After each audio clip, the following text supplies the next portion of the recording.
Samsung new smartphone Galaxy Note 7 was launched with the expectation of scaling new heights in a highly competitive market. But this has not been the case, as this development continues to affect the company negatively.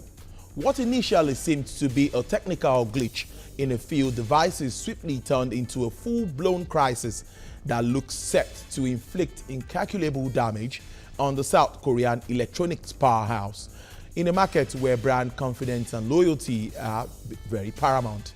Welcome to Business Nigeria. I am Tolulope Ogujobi.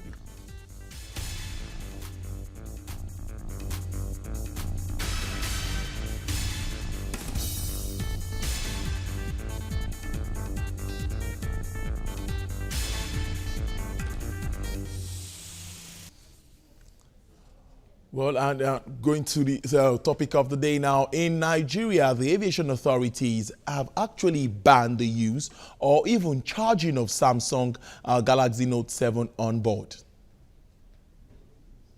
Nigerian Civil Aviation Authority (NCAA) has directed passengers not to turn on or charge the devices on board aircraft.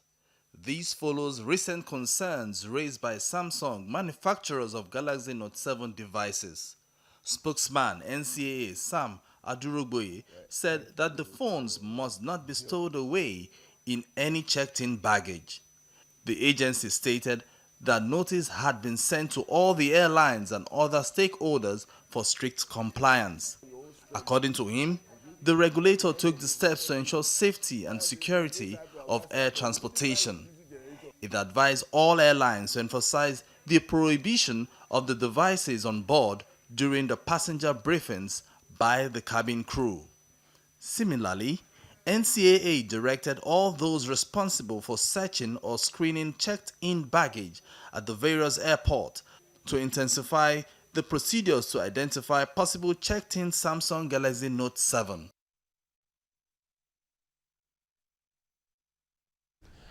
Now, Samsung shares has taken another nosedive as trading opened Wednesday, a day after the South Korean electronic giant kicks off its flagship Galaxy Note 7 smartphone. Now, let's look at this other package. It gives details into some issues surrounding the issues around the Galaxy 7 smartphone. Galaxy Note 7 device was released in August. Little did the manufacturers know that their products would cause havoc to the users. The flagship smartphone, which was intended to compete with the iPhone 7, was plagued by batteries catching fire and exploding. The phone was a premium device that sold for at least $850. It received strong reviews from critics who considered it as sleek and powerful, only for customer excitement to gradually decline as safety concerns grew. Although the electronics giant attempted to fix the problem by switching battery suppliers and updating the smartphone software, amidst apologies from the company executives, a number of customers emerged with reports that some devices that had supposedly been repaired were overheating, smoking, and even bursting into flames. Ultimately, the world's largest smartphone maker has said it is killing off the phone entirely for the sake of consumer safety.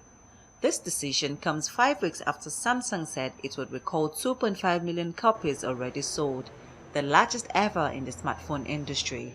The South Korean company advised all customers to stop using the phones, which sent its South Korea traded shares tumbling by 8%, its biggest daily drop since 2008, knocking $17 billion off the company's market value. The bottom line is it makes questions about the brand, because all of a sudden we're not sure we can trust Samsung because they couldn't solve this problem. I can imagine that the impact is going to be measured in the billions of dollars and perhaps even in the tens of billions of dollars ultimately. So it's an enormous issue. And again, the bigger concern is about that trust, and re-earning that trust is going to be very difficult for Samsung. In Nigeria, the use of Samsung Galaxy Note 7 mobile phones on any airborne aircraft has been banned by the Nigerian Civil Aviation Authority (NCAA). Many customers have been thrown into confusion as to what happens to their copies of the phone. Safety as well as replacement options are issues that have been frequently inquired. But some users in France seem optimistic about the telecommunication company's ability to end this nightmare and ensure customers' safety. I have a positive opinion. Everyone has an Apple nowadays. Apple, Apple, Apple.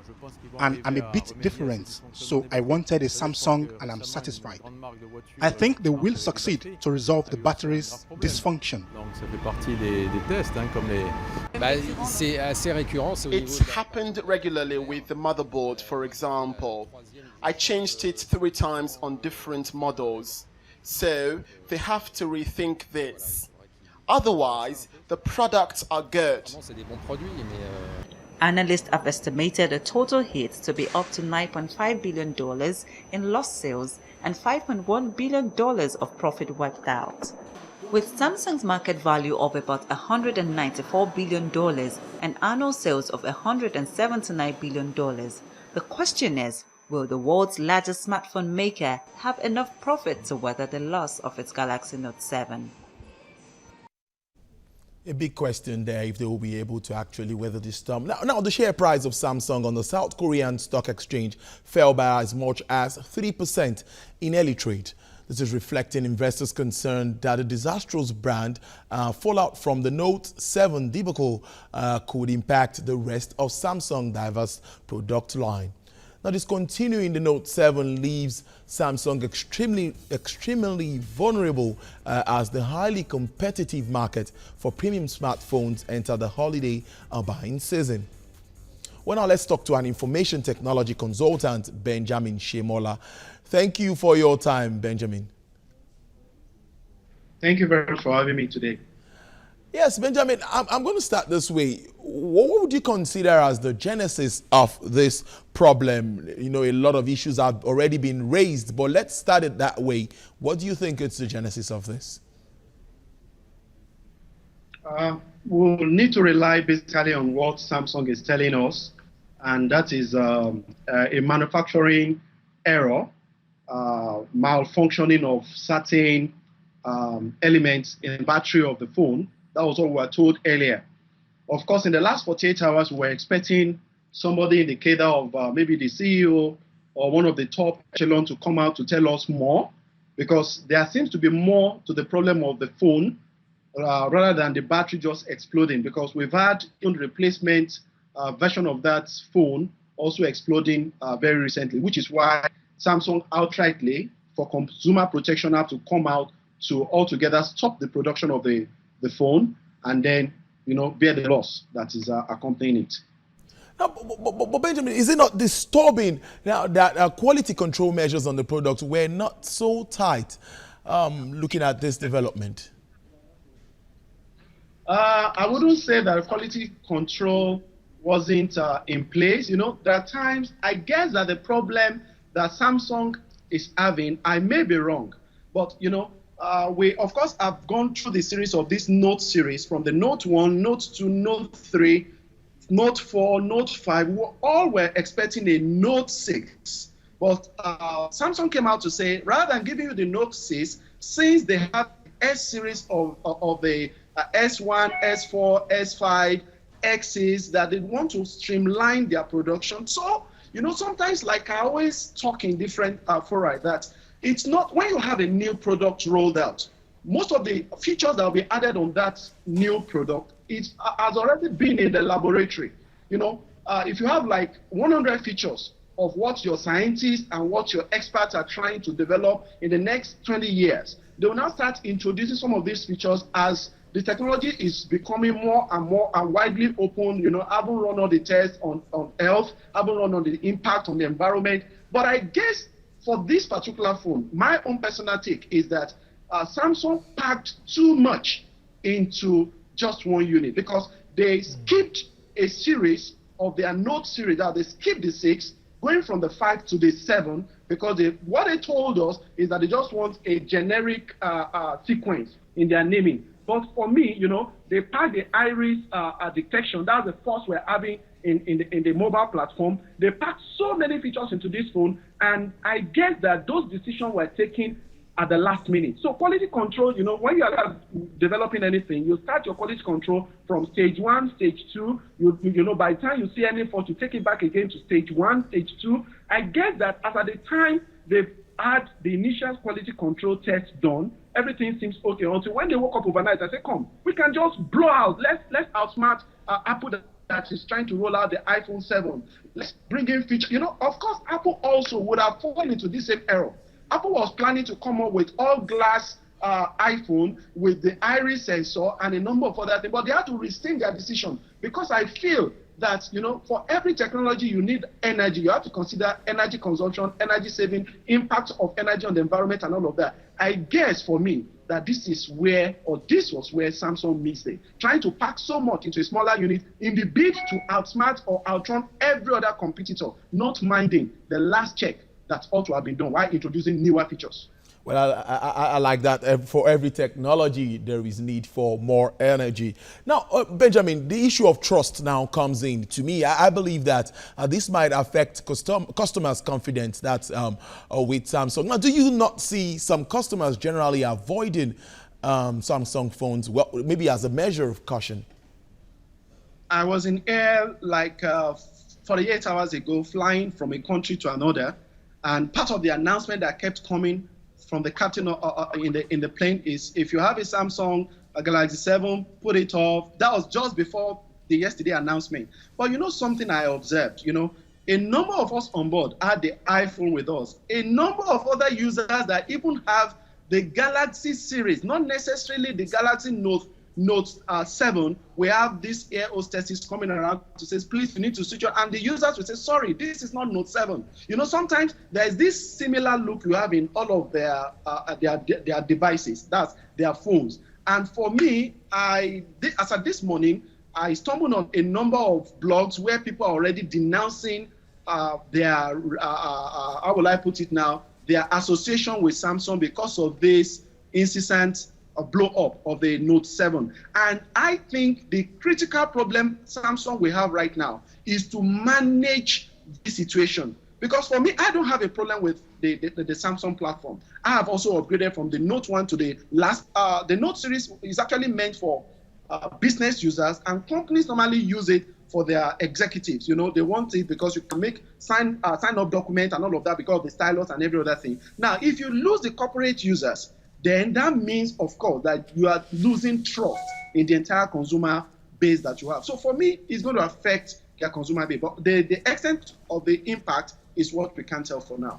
Indeed. Now, with reports we have of the negative effects presently on the stock market, that's on the shares of Samsung actually, and also even looking at the profits for the fourth quarter. Some experts have argued and also affirmed that at the end of the year, Samsung might not be able to even count profit. They might be running at a loss considering the amount they might lose to this. What do you think about coming out with gains, because you're into business to make profit? With this kind of development, what do you think could happen?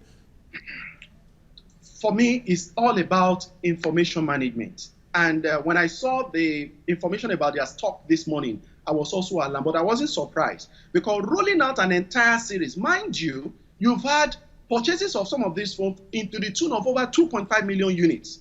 Now you are recalling not just the one you've sold, but you are stopping the production of the tens of millions that you have even produced that you are yet to make available by sale. Now the implication is that, and that is their flagship.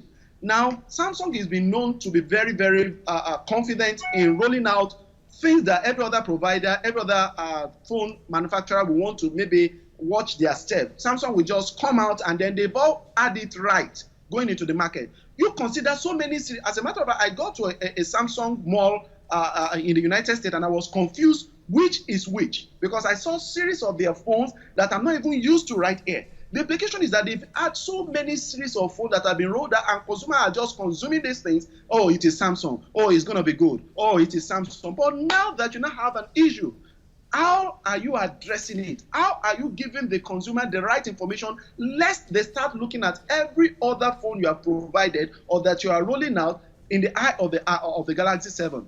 Because that seems to be what is happening right now. And I don't see them making a gain, because the year is almost rounding up. We're already in the last quarter of the year. So I don't really see Samsung coming out of it in this last quarter. It may still take them a while.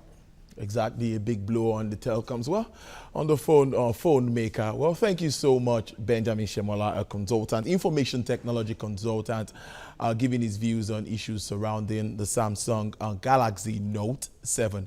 I must thank you so much for joining us on Business Nigeria. Well, we'll go on this short break and we'll be back with more on the show. Stay with us.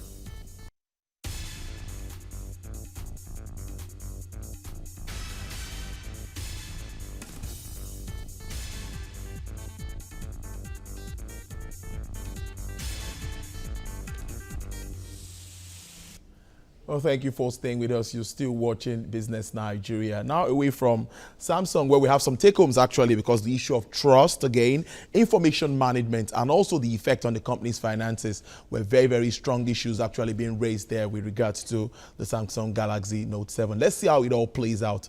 Well, let's look at other stories now. ECOWAS member states are taking stock of transfer pricing in the region with a view to building a strong investment climate. The Improved Business and Investment Climate in West Africa's project is co-hosted by ECOWAS, World Bank, the Federal Inland Revenue Service, and other international bodies. It seeks to address a range of issues that serve as a barrier for private sector to invest in West African region. Key objectives of the initiative is to provide insights on how to enhance government revenue by creating an attractive business environment conducive for foreign investors while helping countries fund development projects. In a report titled Domestic Resource Mobilization in West Africa, Missed Opportunities, ECOWAS will grow from $3 billion in 2011 to $9 billion in 2018. And constitutes 60% of illicit financial flows in the region. These figures are estimates of revenues that should be channeled to poverty alleviation programs if they were collected in corporate tax settlements. We have an approach that we think is quite holistic and consists on these two terms: collect more and spend better. We apply these concepts at home in the European Union. We already have an action plan with over 30 measures that we are putting in place to combat tax fraud and evasion in the EU. This is an agenda that cannot be handled unilaterally. It takes a lot of international coordination, cooperation, and regional one. The world has come to the point whereby no nation, no region can continue to rely on aid. We have no choice than to continue to push for effective taxation. The newly appointed Director General of the Standard Organization of Nigeria, Osita Aboloma, has declared zero tolerance for importation of substandard goods into the country. The DG, who was on tour of the agency's Lagos facilities, declared that transparency would remain his watchword and called on all staff to double their effort in the fight against the importation of substandard goods that continue to hurt the economy. TVC News correspondent Ifunaya Eze reports.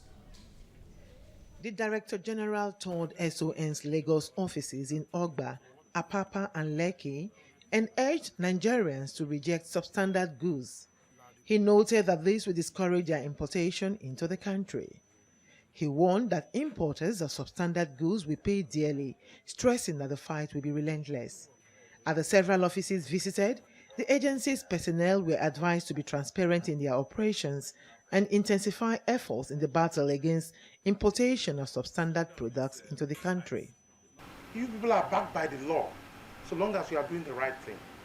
It's the same law that established other parastatals that are doing similar things to us. We are the chief standard custodians. We are not changing your attitude to work, which of course appears to be commendable. But we want to change the way they perceive us, the way the society perceives us. We want to be their friend, because my major mission is to key into the president's agenda of change. When we do the right thing, the change will reflect in our attitude. He promised to hold meetings with other agencies of government, including the Nigeria Customs Service, freight forwarders, to work out areas of collaboration. We are going to make ease of doing business for people that are coming into Nigeria and for the people that are importing products into Nigeria without, of course, compromising standards, which we are known for.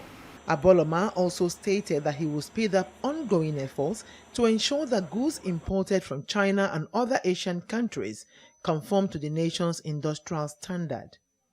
Ifunanya Eze, TVC News, Lagos. Crude prices are up again in the global market, signaling possible drive for more revenue by producing nations. At the London market, the Brent trades for $52 a barrel. This comes as the price tag improves by 30 cents over Tuesday's price. For the OPEC basket, price steadies at $48 per barrel. Well, that's our package for you today on Business Nigeria. Join us again for more insightful topics. I am Tolu Lokpe. On behalf of the entire production crew, I leave you with the exchange rate figures as it stands today. Thank you very much for watching.